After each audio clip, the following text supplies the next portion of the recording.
जय गुरुदेव, जय महाकाल। मित्रों, आइए सुनते हैं परम पूज्य गुरुदेव पंडित श्री राम शर्मा आचार्य जी से जुड़ा एक अद्भुत अनुभव। यह अनुभव देवीलाल धौरा जी शांतिकुंज हरिद्वार से लिखते हैं। वे कहते हैं कि एक दिन श्री रमेश चंद्र शुक्ल जी ने मुझे बात बताई। वे कहने लगे, धौरा जी, मुझे एक बात बतानी है। मैंने कहा, बताइए। उन्होंने कहा, एक बार मुझे बवासीर के रोग ने आ घेरा। उसके ऑपरेशन के लिए मैं वृंदावन जा रहा था, किंतु पूज्य गुरुदेव ने आदेश दिया कि तुम्हें तुरंत यज्ञ पूर्ण करने हेतु अमुक गांव जाना है। मैं तुरंत तैयारी कर कार्यक्रम हेतु निकल पड़ा। ट्रेन से उतरकर बस में बैठा। बस ने मुझे निर्दिष्ट गांव के पास पहुंचा दिया। सायंकाल का समय था।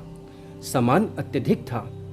स्थान अपरिचित था। जगह एकांत थी। अब क्या करूं? सोच ही रहा था कि अचानक एक बालक आया और पूछने लगा, पंडित जी, आप कहाँ से आए हैं और कहाँ जाना है?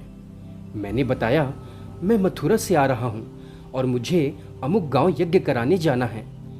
बालक बड़ा होशियार था। उसने कहा, वह गांव तो बहुत दूर है, पर उसके पहले वाले गांव तक जाया जा सकता है। मैंने पूछा, कुछ साधन मिलेगा क्या? पूछने पर उसने मना कर दिया और कहा, लाइए, कुछ सामान मैं ले लेता हूँ और कुछ सामान आप लेकर चलिए। इस प्रकार वह पास वाले गांव के मंदिर में मुझे ले गया और कहा, आप यहीं रुकिए, मैं गांव से आता हूँ। वहाँ से वह लौटा तो उसके साथ कुछ लोग थे। उन लोगों ने हमारे रहने और खाने की व्यवस्था कर दी। रात्रि में हम दोनों मंदिर में ही सो गए। प्रातःकाल नित्य कर्म से निवृत्त होकर हम दोनों निर्धारित गांव की ओर चल पड़े। 1-1.5 घंटे में हम लोग गांव पहुंच गए। वहां जाकर उस बालक ने गांव वालों को फटकार लगाई। कहा, आप लोगों को इतनी भी समझ नहीं है कि जो व्यक्ति आपके गांव में यज्ञ कराने आ रहा है उसे मान सम्मान के साथ लाया जाए। यदि आप लोग कोई गाड़ी भेज देते तो पंडित जी को इतनी तकलीफ नहीं होती। आगे से आप लोग इन बातों का ध्यान रखना। यह गलती दोहराई नहीं जानी चाहिए। बालक की हिम्मत देख मैं अवाक रह गया। इतने छोटे बच्चे के मुंह से इतनी समझदारी की बातें मुझे बड़ी आश्चर्य कर रही थीं। गांव वाले मुझे यज्ञ योजना के बारे में जानकारी देने लगे। जब पूरी तरह कार्यक्रम मैंने समझ लिया और गांव वालों का ध्यान इस ओर से हटा तो वे पूछने लगे, भाई साहब, वह बालक किधर गया जो अभी अभी हम पर नाराज हो रहा था? गांव वाले उस बालक की प्रशंसा कर रहे थे।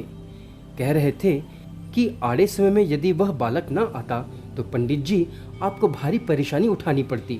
हम लोगों ने इधर उधर देखा, उसे काफी खोजा, लेकिन वह बालक पता नहीं कहाँ चला गया। यज्ञ अच्छी तरह संपन्न हुआ। इसी बीच मैं अपने बवासीर का रोग भूल गया था। आश्चर्य कि वह ठीक भी हो गया।